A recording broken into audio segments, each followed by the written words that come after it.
I'm AMIT SACHDEV and you're watching Uno Profile.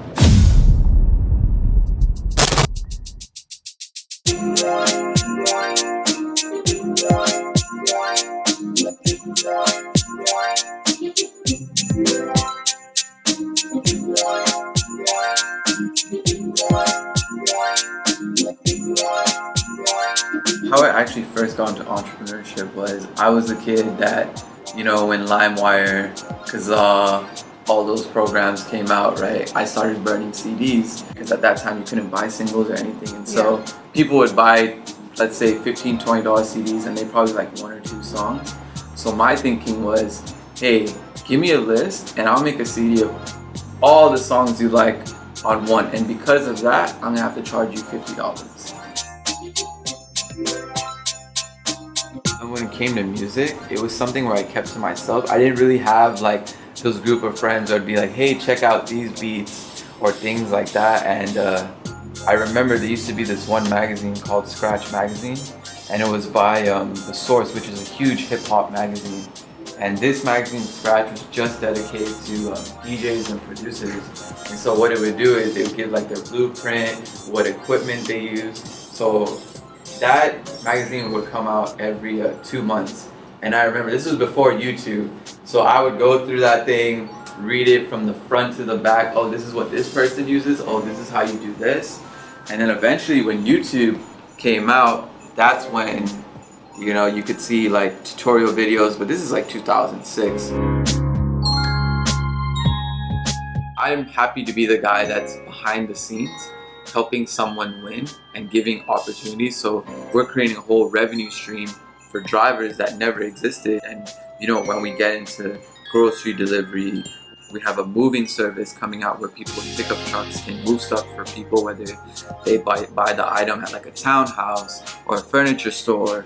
It's really creating low entry level jobs. And the reason I say low entry level is because the barrier of entry is so little, so that anybody can participate. And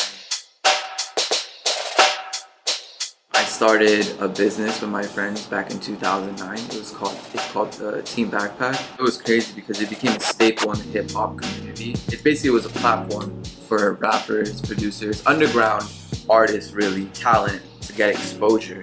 To be a part of something that's like forever a staple in the hip hop world, that was something big to me. That's definitely not only an accomplishment of mine, that was a team effort.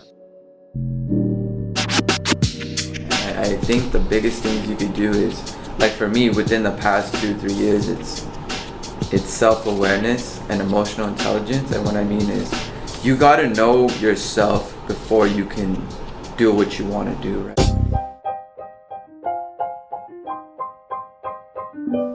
Yeah, it's a win and learn because things change. And I think like when I was younger, I had this whole thing in my mind like multi-platinum producer or fail, right? And then as time went on, like I even started to see like what's the real metric of success in the music industry, right?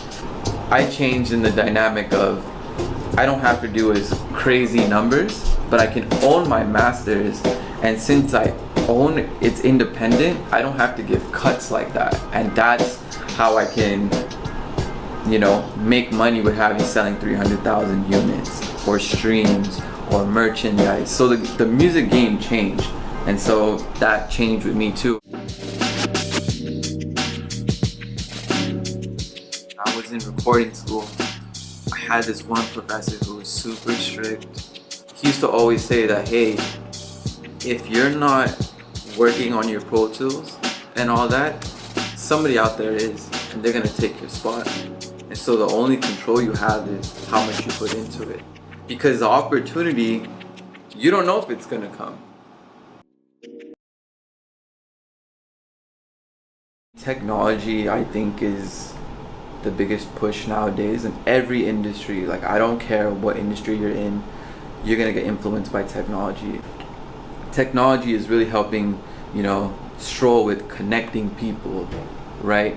And it also provides security, right? And when people say, "What? How does technology do that?" It's the rides get tracked, right? And so, everyone knows they're getting tracked. The driver knows they're getting tracked. The rider knows they're getting tracked.